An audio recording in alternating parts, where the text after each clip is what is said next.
You want to go ahead and kick us off? Yep, sure. Hi, everyone. Today's conversation will be about 45 minutes and followed by Q&A. So we do encourage you to put down your questions in the chat box and we'll go through them during the Q&A. We'll be recording and we'll put up the videos on Vimeo shortly after each episode. We are also muting everyone to ensure audio clarity in the background. So let's turn to Glenn. Thank you, Lucy, and welcome to Design and Dialogue, Alexandra. Great to have you. Thank you. Just to repeat one thing Lucy said, if you have a question at any point during the conversation, just put it in the chat box and we'll get to it at the end, the last 15 minutes. And also, we started a new tradition here at Design and Dialogue of everybody saying hello from wherever they may be. So go ahead and put in the chat box where you're tuning in from, because it's obviously interesting for us to know. And I think that's all I have in the way of preliminary. So Alexandra, let's get right to it and talk about you and your arrival at the Cooper Hewitt. So first, can you give us a little sense of what happened before that? And that's mainly a story about Design Miami, where you were for a little over a decade. Yeah, well, my background is in literature, and right out of grad school, I started working with Design Miami. And it was at pretty much the beginning of the fairs in 2007.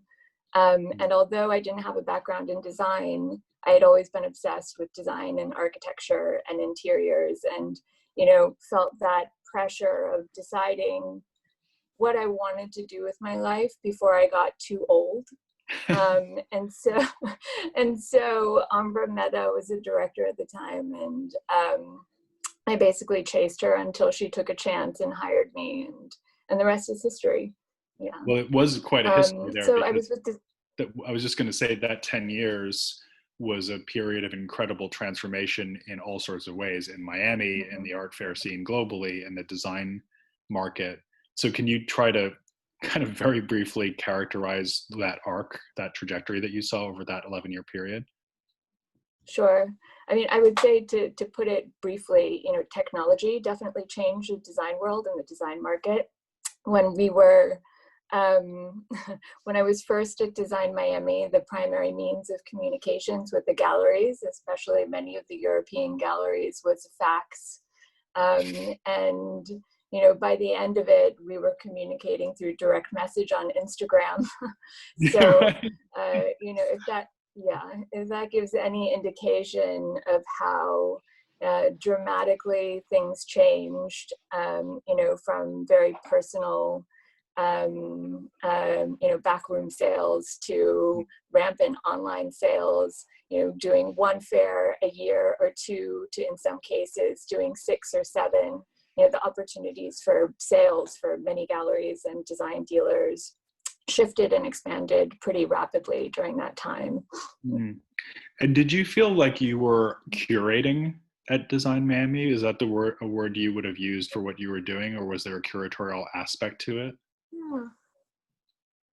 Well, I had many different jobs at Design Miami, and towards the end, I was a creative director. And then once I started working independently and was consulting for Design Miami, my position was a curatorial consultant. And so I wasn't curating exhibitions, but I was working on a lot of commissions. One consisted of a series of pavilion commissions with young American architects, like Formless Finder and Jonathan Mickey and Snarkitecture. We did a project with GSD. And in other cases, I call it a bit more matchmaking. So I was working with brands like Airbnb and Perry Jouet, to sometimes Swarovski, to cultivate relationships with designers and to develop projects, sometimes exhibitions, sometimes new commissions that somehow communicated about the legacy of the brand or the brand's ethos. And there's always, in my mind, a responsibility to do that in a way that allowed for growth on both ends, on the designer's end and also on the end of the brand. And so, curating in the word curator, the term curator, the title is something that has also expanded dramatically. So perhaps you could, but Well, I was not in the sense. Yeah, let me ask you a bit more about that. And I'm actually going to go ahead and turn on our images at this point, because I think it would be good to start talking about the Cooper Hewitt at this point. And you arrived to the museum, Cooper Hewitt Smithsonian Design Museum, in, I guess, 2 years ago, 2018. And maybe first, could you say a little bit about why you wanted to shift out of the fair scene into not just any museum, but a government operated, Sure, which is one of our largest design collections? Well, in 2015, I made a shift out of Design Miami. I was full-time with the fair, and I moved to becoming a consultant, and I started curating some design exhibitions at smaller regional institutions that didn't have collections. And through those collaborations, with the museum's education department and curatorial departments, I realized really the value of working in an institution and the opportunity to reach a very different audience that I felt I had been reaching with the fairs. And so, although at some point I thought that I would never really find a place full-time in an institution, that it might be something that wasn't fast-paced enough for me, was working at such an intense pace, it became really what I understood to be the most valuable way to use my skills. And so I became very interested in conservation and the way collections are developed. And my position at Cooper Hewitt is curator of contemporary design, but I'm also something called a Hint secretarial scholar, which means that there's an added element to my position. There's a Hint scholar in many of the Smithsonian units that operate sort of like in a hybrid fashion. And so something that I also focus on at the museum is thinking about its place in a larger global design network and how to participate in that in a different way. So you're actually one of very few designated contemporary design curators in the country, or I guess even in the world, probably less than 10, I would have thought. Most of whom will probably be on this series at some point. And I'm really curious to know, before we get to the big project that we're going to talk about, which is of course the Willi Smith show, I'd love to get just a few thoughts from you about how you're looking at the role of the contemporary design curator specifically, and what do you think a museum can do in relation to the creative community and the design sphere?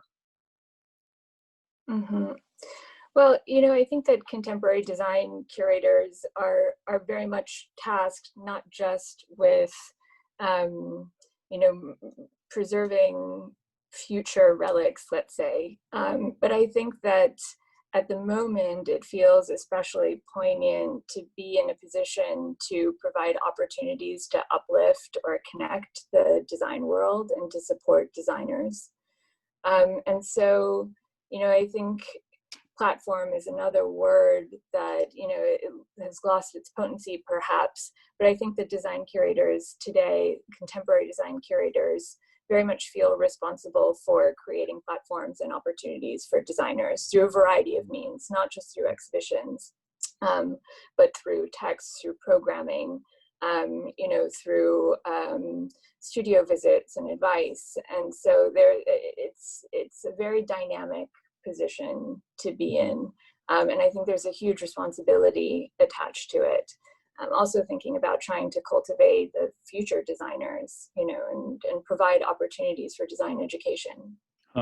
That's really interesting to me, because it implies that the role of a curator is maybe more similar to other roles that might have been previously quite distinct, like the role of a gallerist, the role possibly of a critic or an art school faculty member. And your use of the word platform, I think, is super interesting there, because it makes me think of the building itself that we're looking at, this edifice.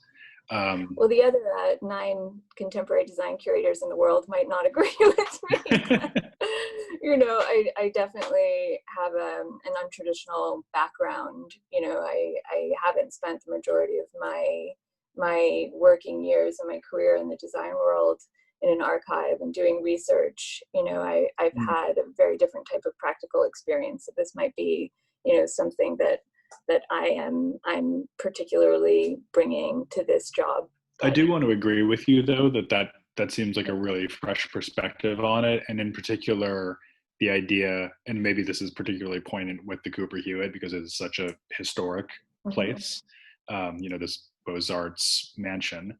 But to think of that platform as just an anchor for a much larger platform that's sort of floating on the seas of contemporary practice, and thinking about the gravitas and weight of the museum itself as really acting as an anchor for that broader range of activity on your part, that does seem really persuasive to me, and it seems like where a lot of other kinds of curating are going as well. So that idea of the curator as an activator.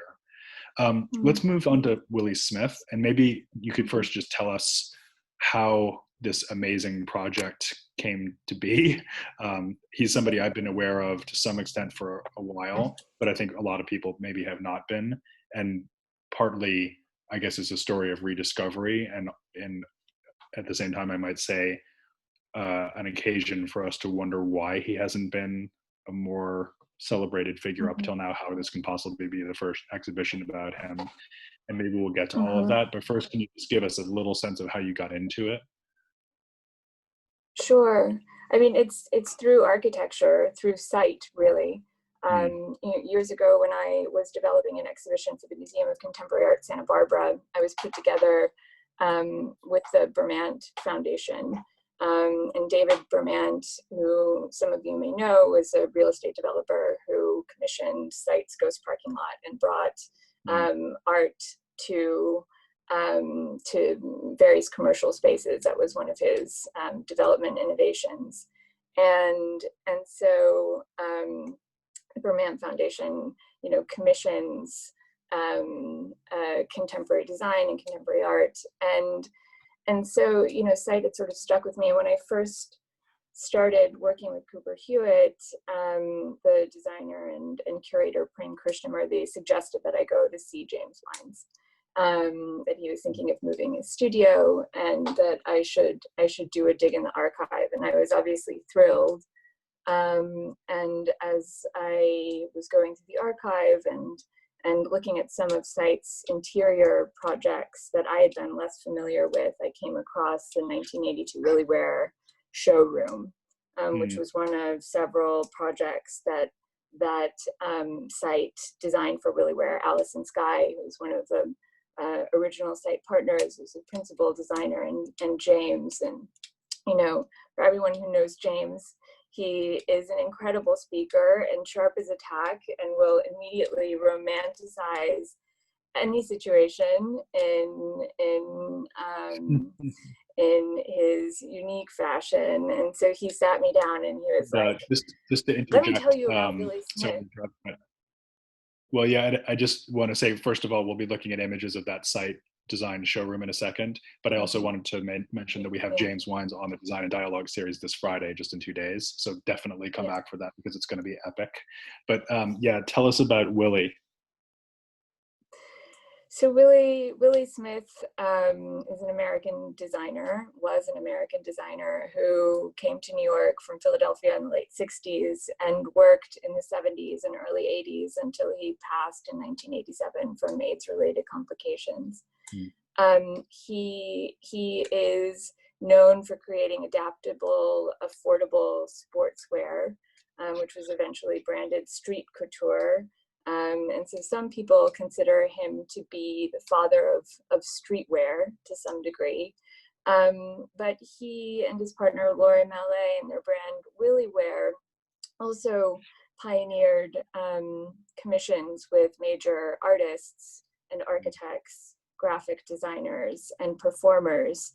And so, the work that they began doing was about creating an interdisciplinary exchange through fashion to try to bring art to the masses. Right. And how do you think it was that he was the innovator of streetwear, as we would call it now? Like, what was it about his background that led him to be Yeah. able to have that breakthrough creatively? Well, what he was really interested in was access. Hmm. The research that we did on Willi Smith was driven by conversations with his friends and collaborators, and the exhibition itself also heavily emphasizes these collaborations, many of which haven't been seen since they were initiated in the 70s or the 80s. And his close friend Alvin Bell, who is also a designer, told us a story about he and Willi Smith when they were studying fashion illustration together before Willi Smith came to New York to study at Parsons. And Willi Smith would make fun of Alvin because Alvin wanted to design couture, and he was looking at the French houses as inspiration. And Willi said, I want to be the designer of the people. Why do you want to make that kind of garment, Alvin? It's about connecting with people and giving them tools to get dressed and to empower themselves. It's about accessibility. And so, he was constantly looking at the street to inspire his own work. He wanted to see what people were wearing, and he wanted to democratize the fashion industry.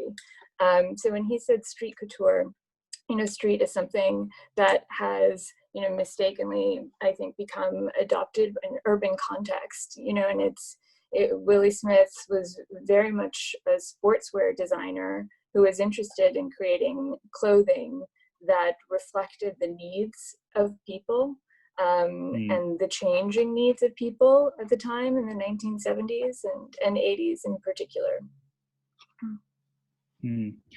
I guess one really fascinating dynamic that arises with streetwear or street couture is that it's a conversational dimension of fashion. In other words, instead of it being a radical proposition that comes down from on high like Alexander McQueen or Ray Kawakubo, instead it's a much more of a back and forth, like a kind of dance with what you're already seeing out in the streets that someone like Willi Smith would be responding to and then affecting or influencing. And that term empowerment that you're using feels very important there.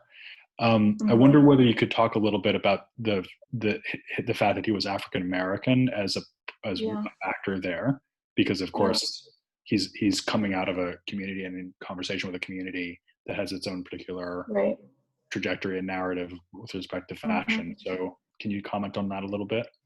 Yeah, I mean, I would also say though, just to add to your previous point, that streetwear emerged outside of the fashion industry, right? Like late 19th, early 20th century, and it really was sort of like a subcultural movement. There was an activism and liberation related to streetwear, and to casual dress and breaking out of the fashion norms. And I think that was important to Willi Smith. What he was doing in a way was trying to bring that spirit of liberation into the fashion system, and into the garment industry and the sportswear industry that he was designing in. And yes, I mean, he talks about, how as a Black man, he has particular inspirations and he looks at design in a certain way. And as a model for Black designers owning their own businesses and creating a space for Black leadership in the industry. And this was something that, through his interviews and statements, we found to be at the front of his mind. But something that he was very, very careful about saying, it was a big part of the Willi Wear project, was that he was trying to break down the expectations that a Black designer was designing for a Black audience and that a white designer was designing for a white audience, and that designers should be designing for broad audiences. So he was notoriously cagey about trying to define who he was designing for. You know, he would, whenever he was asked that question, he would say, "Oh, you know, I'm designing for secretaries and housewives and girls with roller skates coming out of their ears." You know, he didn't want to answer the question because he, you know, one of the successes of Willi Wear was that you couldn't define a person's status when they were wearing it.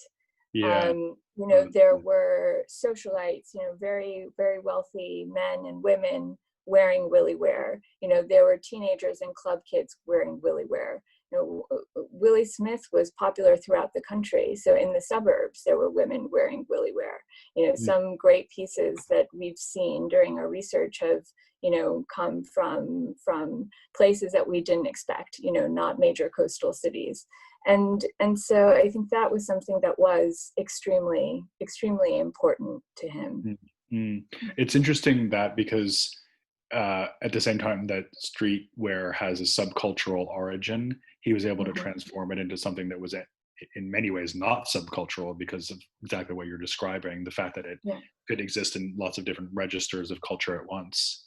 Well, can you just, I mean, you have to think of that time also, you know, Willi Smith. So Willi Smith was trained in Parsons, right?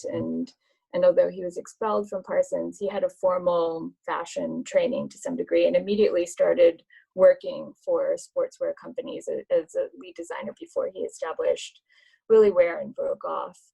But he was very much working within the fashion system, and his community was more of a downtown New York art scene. You know, some of the first people he met in New York were artists, and he was very much inspired by performances and exhibitions and, you know, some of the more experimental work, especially related to video, that was happening in New York at the time. But at the same time, there were streetwear movements happening in Queens and Brooklyn, which were happening outside of the fashion system, and you know, it had a very different message to what Willi Smith was doing. And of course, that was exactly the moment when hip hop was emerging, for example. So that's a parallel element. Can you just say a little bit about this project that we're looking at now, the Deep South Suite, because that's an important early engagement with performance?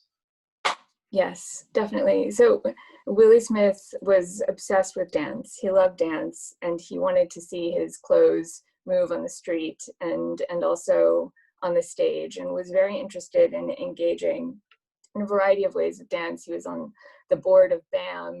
You know, he was a patron of performances. But Diane McIntyre was one of his first collaborators. She was a dancer choreographer who is still living and has been an incredible resource for us. He asked her to model for him when they first met, and their first collaboration was in the early 70s. He designed costumes for 3 of her compositions, and this one, Deep South Suite, was created for Alvin Ailey's Duke Ellington Festival. And so this is a drawing that shows how he was expecting the costumes to look, but how the performers would look besides each other in the costumes. And this was lent to us for the exhibition by Ailey. It was in the Alvin Ailey archive. And we also have the costumes which Diane McIntyre found in her storage facility with one of the members of our curatorial team, Julie Pastor, went to go see her, and they did a deep dive. And so, yes, 2 performances are presented in the exhibition Deep South Suite and Take Off from a Forced Landing. There was a 3rd earlier one, which we weren't able to include in the show. But we have is that a sort of typical or representative example of the research for the project? Like, were you there's not an archive for Willi Smith.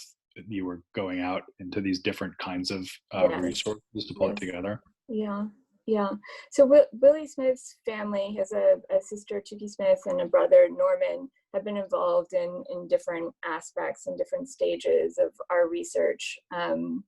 And although the family does have a material and ephemera and some of his clothing, we relied heavily on the public and on his friends and collaborators and people who worked for Willi Ware to put together our research for the exhibition and the book, and eventually the community archive. So yes, we were passed from one person to the next and recorded all of our conversations, and it was an incredible way not just to understand Willi Smith, but also the work of major people like Bill T. Jones, for example, who's on the screen right now. And obviously the Keith Haring backdrop as well. So these pictures, when you sent them to me, I made my eyes pop out of my head practically. Can you tell us a little bit about this particular set of the collaborations, three-way collaboration? Sure. So Bill T. Secret Pastures was, I think, the first performance that Bill T. Jones, Arnie Zane did on stage at BAM. And they brought in Keith Haring to design the set and what's called on the posters and in the archive decor. And he also did the graphic design for the performance. Peter Gordon and his Love Life Orchestra did the score. And the score was also performed independently at venues like La Mama. So it was actually a really incredible piece. And then Willi Smith designed the costumes. And the way that Bill T. tells it is that, you know, they wanted clothing that looked like street clothing, you know, that looked like completely normal, unassuming, everyday clothing, but that could move with the dancers. And so, although Willi Smith did not design, it seems, according to everyone's memory, Bill's unitard, he did design what Arnie is wearing in this picture. And the jacket that he's wearing is a very typical Willi Ware trench, with floor length, balloon sleeves, very loose and oversized. Yeah, really amply draped. There's a lot of fabric going on in Willi Ware very often. And he really did help define that look of the 1980s, in fact, that people might have in their head. And I guess that prompts another question, which is, here we see this amazing Paris store that's by Dan Friedman as well. But I also wanted to ask you why you think it is that, if I could put the question so bluntly, why isn't he more famous than he is? I think there are a lot of ways to answer that question. You know, and once you start to dig into 20th century fashion history a little bit, you know, and I'm not a fashion historian. The majority of my research into this has come out of working on this exhibition and looking at Willi Smith's life and career. But there are so many designers who have not been recognized. You know, when you think about Arthur McKee, or who are not household names, we should say. You know, even someone like Diana Du, who is doing really interesting things with power packs and, you know, glowing clothing. But with Willi Smith, you know, I think there are a few different ways to look at it. And one is the value for the clothing that he was making. You know, all of the clothes were exceptionally affordable. You know, that was part of the project. So he was making these garments that were, you know, considered to be affordable sportswear, and making patterns to make his designs even more affordable.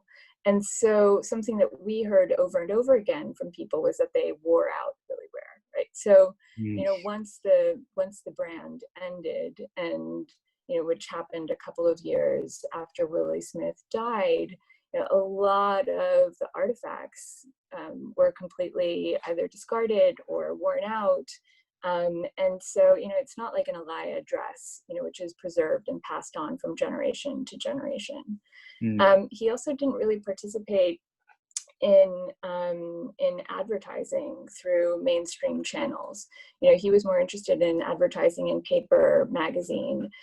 So although a lot of the department stores that Willi Wear was sold in, had him on tours and connection with people, there isn't the same commercial weight that you see some of the high-end luxury brands flexing, to create a persona that has a lasting effect. I also think that it's quite obvious that many Black American fashion designers and Black fashion designers around the world, have not received their due when you look at the quantity of exhibitions, even their representation on runway shows. And that's an issue that we still struggle with. I also think there were major shifts that happened in the 1980s and after he died. The priorities of the fashion industry changed pretty dramatically. And although we see very clearly the influence he has had, in the 90s, there was a complete shifting of gears in terms of, a more minimal aesthetic, in terms of a resegregation, let's say, which had started to break down in the 1970s after the Battle of Versailles and through work of designers like Willi Smith. Gender binaries increase, and all of these things are starting to are starting to shapeshift, I think, today into fashion businesses that look much more like Willi Wear looked in the 70s and 80s. Yeah. I guess the fact that he did also pass away tragically young in 1987, that has a big impact, obviously, on his legacy. And I think about someone like Dapper Dan, who's been able to have this totally new chapter in his life. In that case, weirdly being embraced by the brands that were originally prosecuting him for using their logos. But then another thing that I'm super interested to hear from you about is the avant-garde quality of what he did, which is of course nowhere exemplified more than in this just unbelievably compelling and astonishing showroom that site, as you said, Alison Skye working with James Wines and their team delivered for Willi Smith in 1982. So here's his office with this deconstructivist architectural surrounding, very much in continuity with what site had done for the best stores in the 1970s, which we'll hear about from James. But I'll just show a few more images of this showroom, and can you tell us a little bit about it and how the collaboration came to be and how you look at it now? Sure. So, and I think to hear James talk about it and to hear Alison talk about it, they both have different approaches, but a lot of the work that site was doing at that time was trying to, minimize the distinction between indoors and outdoors in the early 80s in particular. So, with this Willi Wear commission, they thought that it was essential to bring the street indoors. And when you talk to James, he will tell you about some of the research trips that he did with Willi Smith to Christopher Street Pier to look at elements of the street that they wanted to replicate and in some cases liberate for the showroom, because most of this was collected in and around New York City, which we unfortunately weren't able to do for the exhibition. We did find some reclaimed street furniture and material, but it was procured through a junkyard and not stolen from the street. And New York has changed a lot, right? New York has changed a lot. I know James was really upset about this, and we were like, James, it's not going to happen. It's not going to happen. He definitely kept us radical through the whole process. He reminded us, where we were coming from. And with Alison, the idea of the showroom was not just about trying to replicate the energy of the street on an interior, but to create an experience of transformation for the people who came in, because one of the ethos of Willi Wear brand was, we're providing you with these basic garments that you will transform into something stylish, right? The clothes are not making you, you are making the clothes, with your own personal touch and your character and your personality. And so, this experiential interior was like a stage set for that transformation. And by extension, New York was a larger stage set for that kind of transformation for many people at that time, in the 70s and 80s in particular. Mm-hmm. And is there any kind of period commentary about this showroom and how it was received, what people thought of it at the time? I mean, in general, no one was happy with Sight's work. Like I'm going to quote you on Friday. Yeah. I think that the fashion world loved it, like the memories we've heard of what happened in this showroom, because it wasn't just used as, as a space for commercial sales, but they used it as a backdrop for fashion shows, for parties, for salons. The meetings happened here. So many people passed through this space, and it blew their minds. But yeah, there are a couple of reviews, and the architecture press are not happy. So that's fascinating, isn't it? Because it makes you realize that this is one of the key moments when avant-garde practice transforms itself into something that we're more familiar with now, which is the idea of a retail space and also other kinds of commercial space becoming basically photo shoot backdrops, again, platforms for promotion, for collaboration, for other kinds of gesture. And it's super interesting to think that they're coming up with this idea of a store that can be a setting for something else, not just a place to buy clothing. Yeah.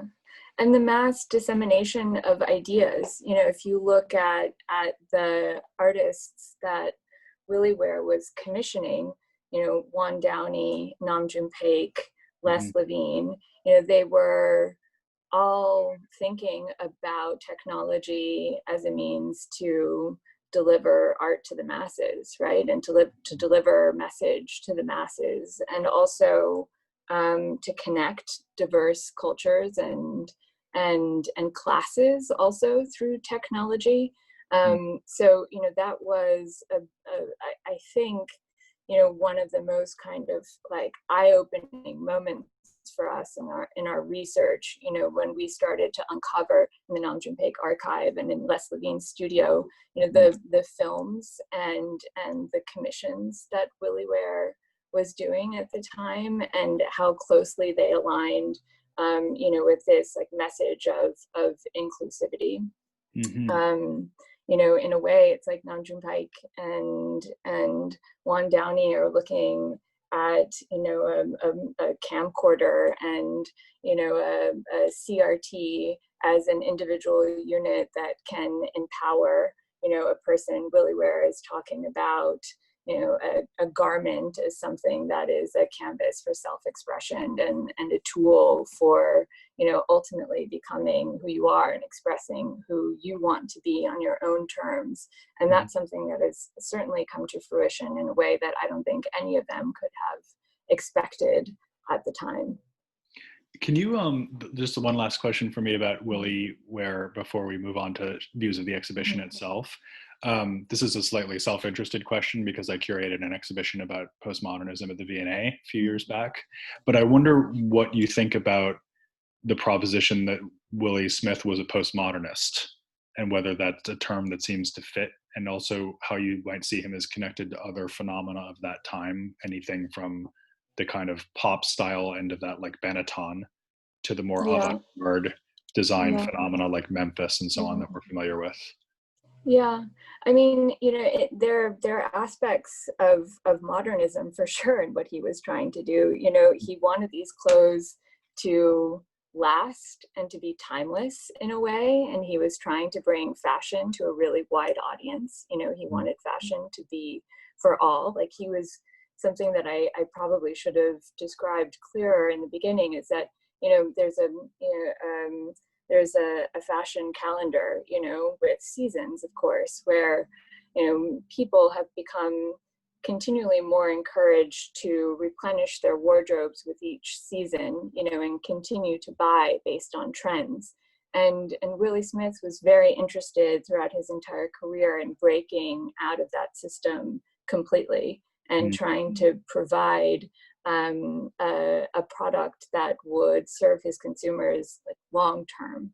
and that wouldn't require them to have to continue spending their money in order to participate in a marketing system.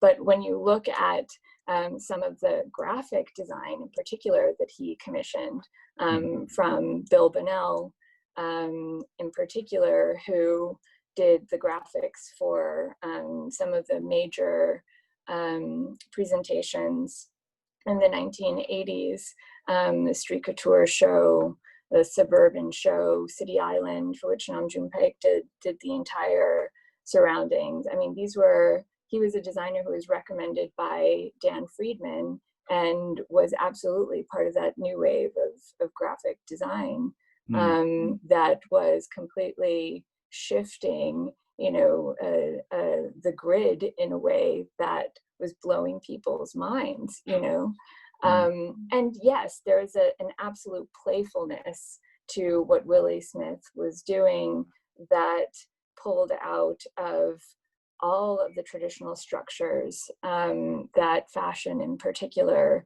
was still, for the most part, confined to.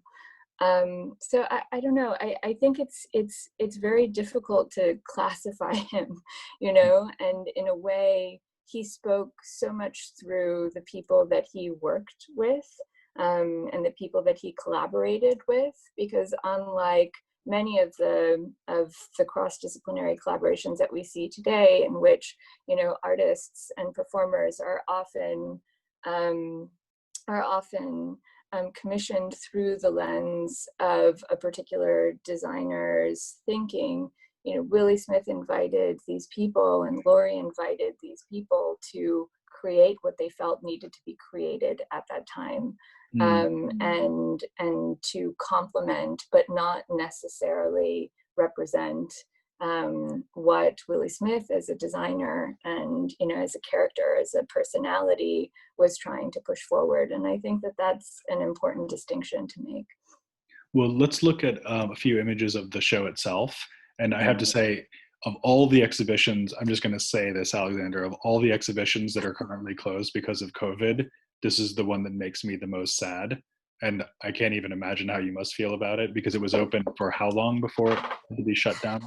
It was open for one day, but I have to be honest, Glenn, I was sad, especially, we had an opening planned that was bringing in a variety of Willi Smith's collaborators to make new work with young artists, and so it was going to be pretty stunning. But so many friends just haven't been able to even open shows unexpectedly, and so I'm grateful that it's at least installed in the galleries, even though it's dark. And we're planning to extend the show into 2021. So good. I think that there will be an opportunity for everyone to see it, at least I hope. Yeah, I see people applauding on the out there, and I feel the same. I can't believe I haven't seen it yet. And in fact, your opening was the very first event that I didn't go to because of coronavirus as well. So it was really right, the last moment. So unfortunate. But let's pass over that and talk about what you actually did achieve in the installation, which we all will see eventually. So can you talk a little bit about how you approached the, to me, seemingly quite difficult task of putting Willi Smith and Willi Ware into the spaces of the mansion? Mm-hmm. Well, really, one of the first things we did, once the exhibition was accepted, and, it was one of those situations where I presented to Caroline Bowman and Kara McCarty, and they immediately understood that this had to happen, and wanted to do it right away. So I'm very grateful for that. But James Wines, is very much the heart of this, and the largest work in the show is the architecture, which was a collaboration between James and Sam Shermayeff Architects. So James worked very closely with Sam and also Betsy Clifton from Sam's office to realize what has turned out to be some of the greatest hits, let's say, of the site WilliWear collaboration within the Carnegie Mansion. So transforming something that, was a more spontaneous framework for exchange, in an experiential retail type of environment into, a safe and secure platform for artifacts was a huge challenge. Yes. Yeah. But these kind of chain link fence enclosures that you made, they're almost like galleries within galleries. It feels like a super smart way of doing that, because the fencing has that improvisatory, transient, ephemeral quality, and yet it also brings in precisely that idea of the street that we were looking at in the site showroom. And here we see the shovel back again, as well as some very clever citations. I think that we negotiated for hours where we should put that shovel. We were so obsessed with the shovel. It's interesting also, speaking with Alice and Sky about the design of the WilliWear showrooms, the original showrooms. It seems as though the strategy was haphazard, but apparently, the framework of the showrooms and the layering of all of the different street materials and construction materials was something that was agonized over. And we, as much as possible, tried to recreate that. The only place in the show where there are mannequins are where we're showing the costumes for the Diane McIntyre performances, which you see on the right. But everywhere else, we adopted the site strategy for the WilliWear showrooms of hanging the garments on wireframe hangers, like on the actual infrastructure, with proper conservation support. So that's sort of citing the retail experience, but it also, I suppose, distances the exhibition from other fashion shows that people might be familiar with in museums, like, to pick a not incidental example, the Costume Institute right down the street. Yes, one of the young curators who worked on this exhibition with me, Darnell Jamal Lisby, is a fashion historian, and he told me right at the beginning that we were going to make a lot of fashion people very angry by hanging clothing on wire hangers on chain link fence. Yeah. So I don't know if that's true, but we'll see. I mean, to me, it feels so in the spirit, though, and also because it is essentially an exhibition that's like an archive that you've uniquely assembled for the occasion. To me, it also treats the garments in some kind of parody with everything else, the drawings, the advertising, the videos. So it's like the garments aren't privileged. And I think that's quite appropriate, because I don't think that it would be right to show Willi Smith as basically a designer who did some other things. He was an impresario who was active in all of these different categories of creativity simultaneously. I feel like the installation really brings that out. Yeah.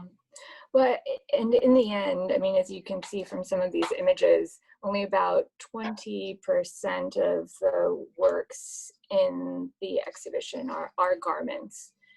There is equal space given to the graphic material. I mean, this poster right here was designed by M&Co when the Fifth Avenue WilliWear boutique, which was also designed by Site, and is referenced in the conservatory, which you can't see through here, but we have a library reading space and a place to search the archive in Cooper Hewitt's conservatory.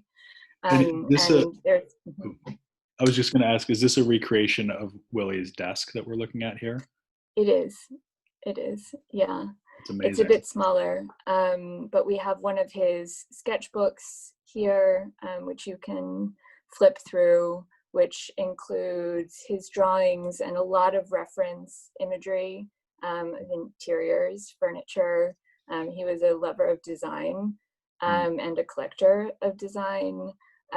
Travel photos, workwear, dairy farmer apron advertisements that he pulled out of magazines, a lot of his influences. Mark Bozek, who worked with Willi Smith for a long time, lent us this for the show. There's a site book that shows the desk, the picture that we started with when we were talking about the showroom of Willi Smith at his desk. And of course, the Williwear News, which is a project that he developed with Kim Hastreiter. You know, at the end of his life, Willi Smith was living in a building on Lispenard Street with Kim, who was the landlord, or not the landlord, but she was, you know, the one who was tasked with keeping everyone together, Daniel Buren, and Ingo Maurer. So you get a sense of, you know, Willi Smith's community in New York. And Willi and Lori.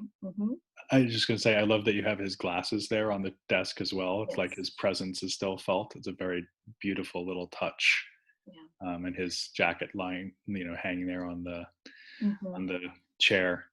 Well, it's a fantastic looking show, and I'm sure everybody listening is dying to see it in person, but this has been an amazing chance to get a kind of virtual tour through it with you. We are actually nearing the end of our time, so I wanted to just open up to questions, if that's okay. And Sure. for that reason, I'm going to stop sharing my screen, and people can see you a bit better too. And I think our first question is going to be from Erica Warren, if Erica's still with us on the line. Oh, hi. Sorry, I asked my question in the chat, but I was just wondering if I see like a lot of similarities between Willi's work and Patrick Kelly's, and I was just wondering if the two knew each other, if there was a connection there. From our understanding, they have met or had met, but we don't have much evidence that they knew each other well. You know, Patrick was a bit younger than Willi Smith, but it's possible. Cool. Okay, thank you. Can we get a question from Maya Locker? Hi.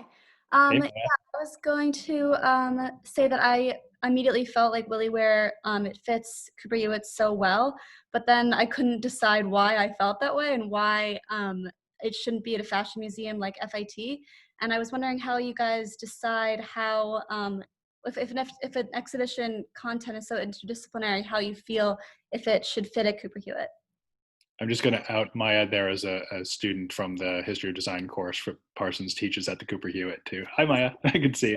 So it's not an innocent question. Alexandra, why the Cooper Hewitt and not FIT or Met Costume Institute?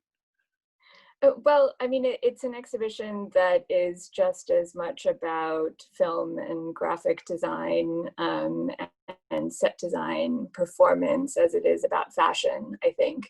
You know, we found a variety of drawings related to the Williwear boutique in Paris in Cooper Hewitt's collection immediately that were done by Dan Friedman. Cooper Hewitt holds a Dan Friedman archive. The Emiko poster that you saw on the wall is something that's also in Cooper Hewitt's collection. And I think that the general message of Willi Smith as a designer who was interested in using design as a tool to better people's lives and to activate change is something that is a message that I think is pretty authentic to Cooper Hewitt. So I don't really see this as a traditional fashion show. And you know, I hope that more institutions will be willing to break out of the expectations surrounding what they should be presenting. Great, thank you. Yeah. Hey, Norman Teague from Chicago. I know you didn't totally ask a question, but you said something really interesting in a comment, and I was wondering if you would expand on a little bit. So you said you actually had a Williwear suit for your high school graduation? Yeah. Hi, everyone. Norman. I'm Norman Teague from Chicago. Yeah, I graduated in a lime green Williwear suit with Nice. banded lapels. It was a proud moment. I think there was moments of Giorgio Armani, Genera. I don't know if you guys might remember that, but it was seen as an affordable thing. Once it was, you know, Willi would go on sale every now and then, so we would catch a little bit of that. But I used to go to the Music Box, and I used to party with Ron Hardy, and this was Williwear was a common fashion in this club scene. So it was really honorable to see this exhibition opening up at Cooper Hewitt. and quite a few of my friends would agree. So thank you for this. And just to draw a connection, I just want to say that Norman was the designer we were talking about with Zoe Ryan last Monday, whose work has been acquired at the Art Institute of Chicago. So Norman, thanks for tuning in here. Great to see you. Thank you for that. No doubt. You know, just on the point about club culture, Pamela Horn also had an interesting comment about that. And I wonder if Pamela wants to say anything more about that.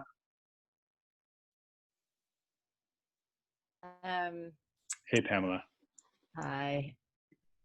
I actually was just writing to Norman that I probably have seen him in the clubs. I'm of a certain age. I just to your question, Glenn, that wondering why Willi wasn't as famous as others, and I think it was during. I think that he wasn't, as designers and artists and performers were going out to clubs, Willi was not as visible in that scene. That was just something that we found when we were doing research, and the curators were, scrolling through and unpacking all of the, newspapers at the time, and whatever there were bold-faced names, Willi was not out in all of those pictures. So there, as Alexandra was explaining, sort of what she uncovered when she was doing this research about his persona. Alexandra, you can talk more about it, but he was not one of those bold-faced names. He was collaborating with them, but he wasn't out and about, I think. Alexandra, does that resonate with you? Yeah, full disclosure, I don't know if you can see me, but Pam is a publisher of our Willi Smith book. Which is available from Amazon. And couldn't be prouder of our book and of our exhibition and our collection site, our digital collection site, which we shared the link for. Mm-hmm. By the way, I shouldn't say Amazon, I should say the Cooper Hewitt bookshop, because I guess we can still order from there, is that right? We are reopened in a couple of days. Okay, in a couple of days, soon enough. So hold on for 2 days. Don't give your money to Amazon. Give it to the Cooper Hewitt. Let me just pick up a couple more questions before we have to close. Next from Kelly Riggs, who has an interesting question about the installation approach. Mm-hmm. Hi. Hi.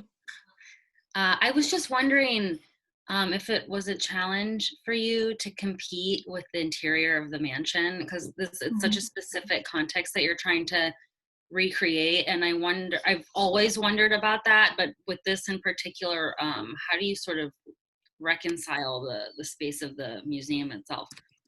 Yeah, well, I was particularly interested in working within the galleries that still have the architectural character of the domestic spaces in the Carnegie Mansion, on the first floor in the museum. And they're protected spaces, so there's definitely a challenge in not being able to touch them in any way. But I think in particular, with the site architecture, James Wines refers to the mashup of all of these different street elements with the mansion as an abomination and a perversion. And I think that the dialogue actually brings your attention to the mansion in a way that more traditional exhibition displays does not. And even all of the people and the teams who are involved in installing the exhibition, we had an opportunity to discover the mansion in new ways that I think was drawn out by the disruption of seemingly misplaced, broken elements of MDF, and there's an element of surprise to it. So I hope that other people find it to be the same, that it's really somehow complementary in an unexpected way. Well, it's a fundamental design principle, right? Attention through vivid contrast. So you're doing that there. Okay, we're just going to have one last question, if that's okay, from not just anybody, Karen van Gossenhoven, who is from the Met Costume Institute, which I've mentioned a couple of times. Karen. Hi. Hi. Hey, great to see you. We can hear you. Oh, good. Can you hear me now? Yep. Yes. Okay, great. I was just, first of all, thank you so much. And I am also very sad for you that it must be really difficult to have a show open just one day, but I'm looking forward to the future. I was just wondering, because I was quite unfamiliar before with Willi Smith, but I now see how influential he is to contemporary designers, especially here in the New York scene. Is there any part of the exhibition that draws that out? That draws out the connection between Willi Smith and designers practicing today? Yes. Yeah, it's something that we weren't able to cover directly in the exhibition. It's something that we allude to in the text when we talk about how many designers today are addressing representation in particular in their presentations, how there is a trend towards gender neutral clothing, breaking down binaries. Willi Smith is one of the first designers to put men's and women's collections on the runway together, if not the first. And so although we haven't necessarily called out these designers in the show, it's something that is discussed in the book, which has a very different character to the exhibition. So we have writers like Dario Calmes, who works very closely with Pierre Moss, who wrote an essay about being a Black designer and the history and struggles of Black designers in the industry, and makes connections to some contemporary designers. Also Jonathan Michael Square, who wrote an essay in the book, From Willi Wear to Streetwear, which talks about some of the misunderstanding of Willi Smith's position within the history of streetwear, the legacy of streetwear. And so it does come out also with some contemporary artists, like Brendan Fernandez contributed to the book. Lisa Yuskavage is someone who discovered her connection to Willi Wear through patterns that she made, that her mother used to make clothing for her and her sister when they were kids, that she subsequently remade as costumes for some of the women who sat for her portraits. And so I would say that, the book is really not a traditional exhibition catalog, but combines some new scholarship, some of these new approaches that think about Willi Smith's influence on fashion today, but also marketing, media, filmmaking, and a set of 25 recollections from some of the people who were closest to him to give a more direct understanding of who he was, also as a person and as a friend, because he was someone who was tremendously loved by many people. Great, I can't wait to read it. Yeah, that's a super note to leave it on, and I'm afraid we do have to stop there. But boy, Alexandra, this has been absolutely fantastic. I'm so grateful to you for doing this. And I mean, it's exactly what this Design and Dialogue series was really intended to do, give people a sense of access when we all have to be sitting at home, and being able to virtually drop into that exhibition with you and hear the Willi Smith story has been just brilliant. Please, please, please, everybody come back on Friday for James Wines from Site. That's pretty much the dream ticket, 1-2. I did want to also just let folks know on that last point that we have Stephen Burks coming up on the program on May 11th. Incredible. Monday, May 11th. That's a little ways ahead, but we're going to be talking very much about the place of African-American designers in the design firmament, and talking about a particular project that he's working on right now on that point. So that's something to look ahead to. Otherwise, I'm just going to bring it to a close there. Everyone, thanks so much for joining in. Great conversation. And especially thanks to you, Alexandra, and everyone at the Cooper Hewitt who helped make it possible. Thank you, Friedman Benda. Thanks everyone for your questions. Good questions. Yeah, amen. Okay, see you all on Friday. Thanks. See you.